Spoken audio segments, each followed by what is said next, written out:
What's up, guys? I'm doing a voiceover on this video because I had to put the waterproof backing on the camera, which means no audio. We were expecting rain. In fact, it was kind of sprinkling the whole time we were having lunch there at the red box car. We're just waiting for a couple of the guys to get going. Now, when we were at the Harley shop, we kind of stood around and talked about what we were going to do. And 4 of us decided to go back over the pass, and the rest of them decided to go the 90 extra miles and go around on the highway. It was a little bit riskier going back over the pass, but it paid off. Here I just realized I left my phone in my back pocket, so I had to put cruise control on, and the guys were laughing at me for doing this, but opened up my saddlebag while I was rolling down the road, throwing my phone in there so it didn't get waterlogged. Hey, it worked. Well, anyway, we had to pull over here just after that. We had to resync our Cena since we had been in 2 broken groups before, so we had to get all paired together, and it started pouring on us while we were sitting there. We got pretty soaked.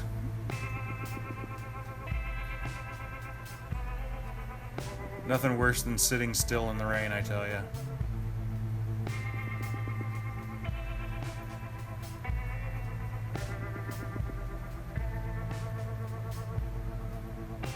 But it was only raining right above us. Right in front of us it stopped raining, or it wasn't raining yet, not sure which.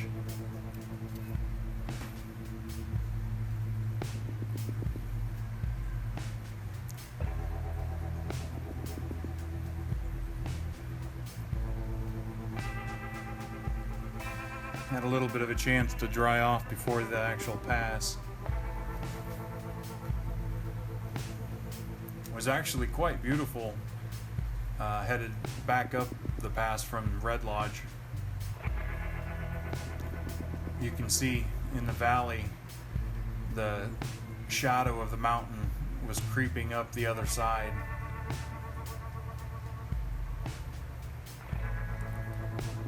And further up you could see the clouds in the distance. They were looking pretty darn ominous.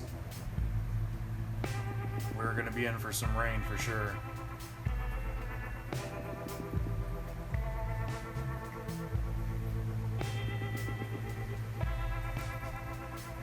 I don't remember all of the conversations we had, but other than bitching about being cold and wet, we were kind of talking back and forth. We weren't sure if we were going to beat them back, but I think we were all 4 happy that we had made the choice to go back over the pass. It was very cool. Now, we pulled over to change gloves because the temperature dropped like 20 degrees from Red Lodge, and it's like 40 degrees up, or 45 I think at the pass right now. So, and we're still kind of damp from the rain we got down there. So we're jumping around, getting our gloves on, our winter gloves. Of course, I can't find mine. Oh God, Lord help us. Only 2 bags, but I have to check 3 times, you know. The guys in the yellow jacket or the orange jacket was taking our picture. I gave him a thumbs up.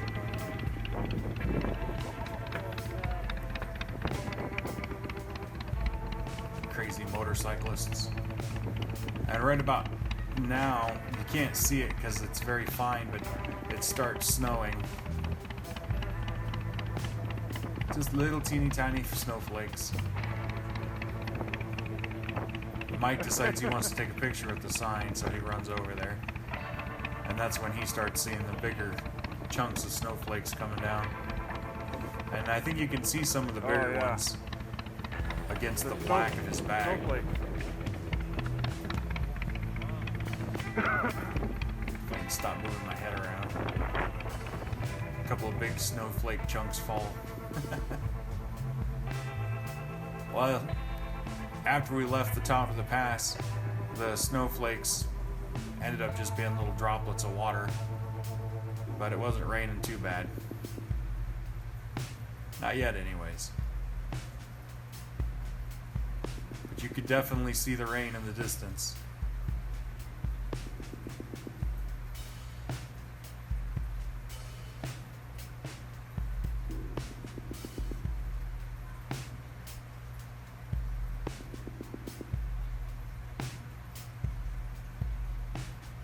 Looks like a completely different area without all that sunshine.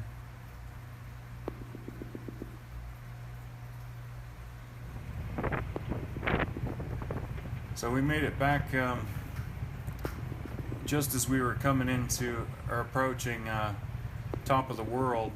My Cena starts dying, so we pulled over, and Mike lent me one of his battery packs to plug in my Cena to, so I could let it charge while we ride. Everybody else did the same, since the Cenas all generally have about the same amount of battery life. Good job. Oh, Mike said good job. You guys do good too.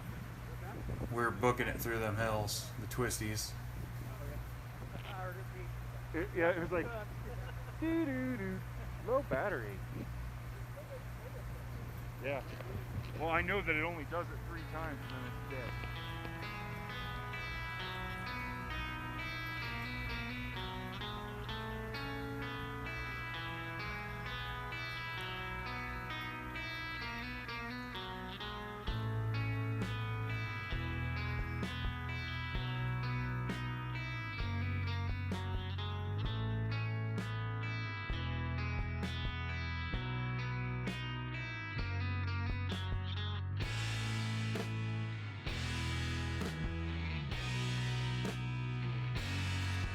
About 40 minutes later is when we started coming up onto the hard rain.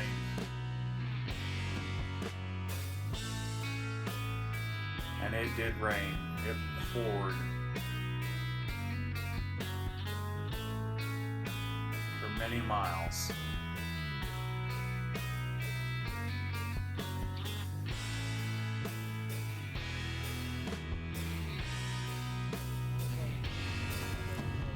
It poured some more.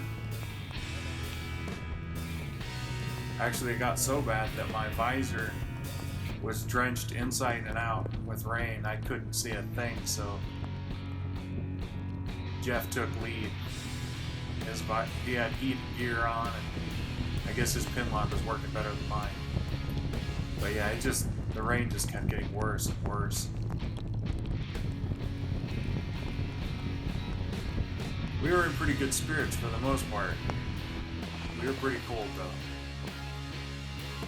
We got into Cook City, got gas, and kind of wrung out our gloves and tried to dry everything off the best we could.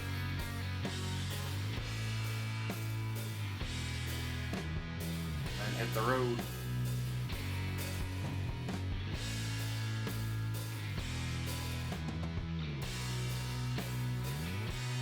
I don't think it was raining at this point, but it was still everything was pretty soggy.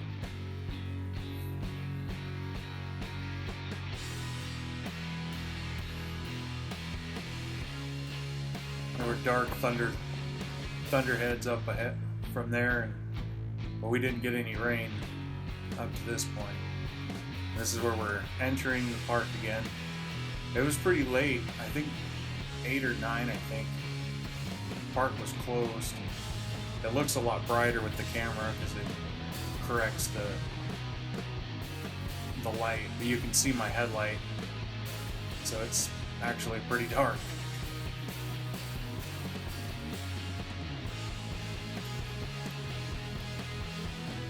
sun is already set. I do think it started raining a little bit more once we got back to the park.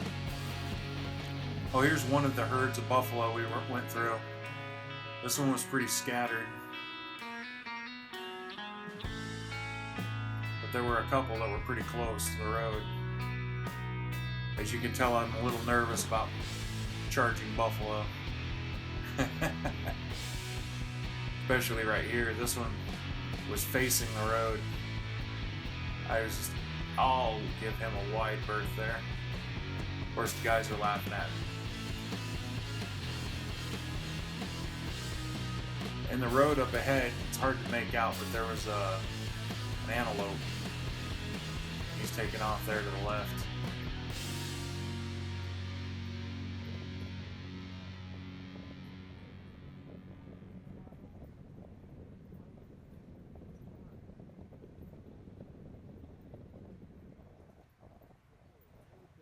There's another herd of buffalo. It was actually a really large herd. All these cars stopped to look, and we didn't care. We were cold.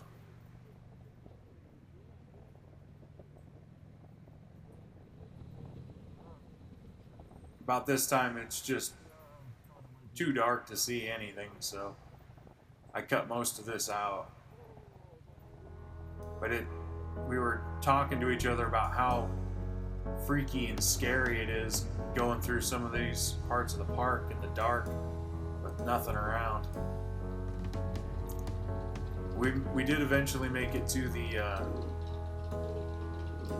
junction, and by this time we're pretty soaked and cold, and we all stopped to fondle our engines. And Dave there, he's going in to ask the lady if they can unlock the bathrooms so that they can go in and make sweet, sweet love to the hand warmers.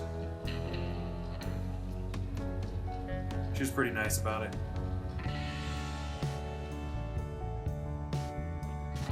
After our warm-up, we continued on.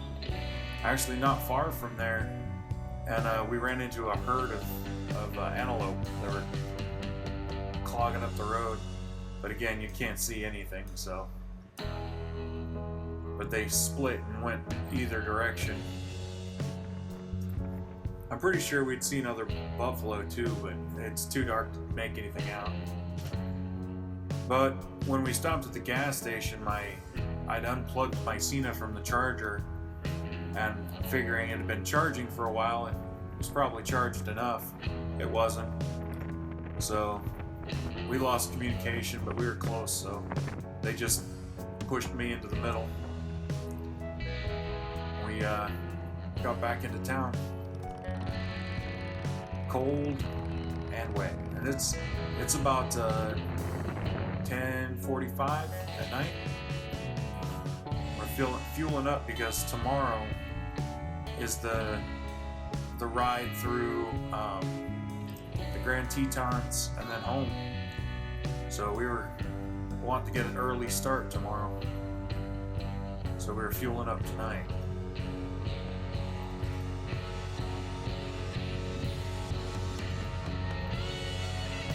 And we're off. Now we didn't know whether or not the other group had gotten back before us or not. We were pretty sure that we had made it first, but and it's kind of hard to hear when we get up to their cabin.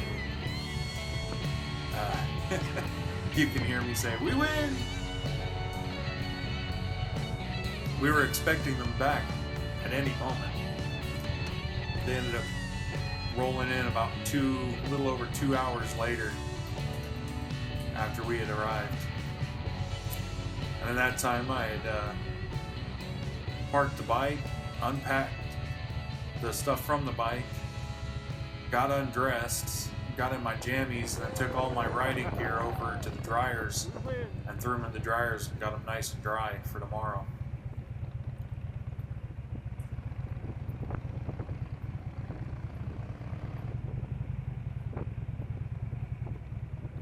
So we just headed back to our own cabins. waited for the group. Thanks for watching, guys. See you next time.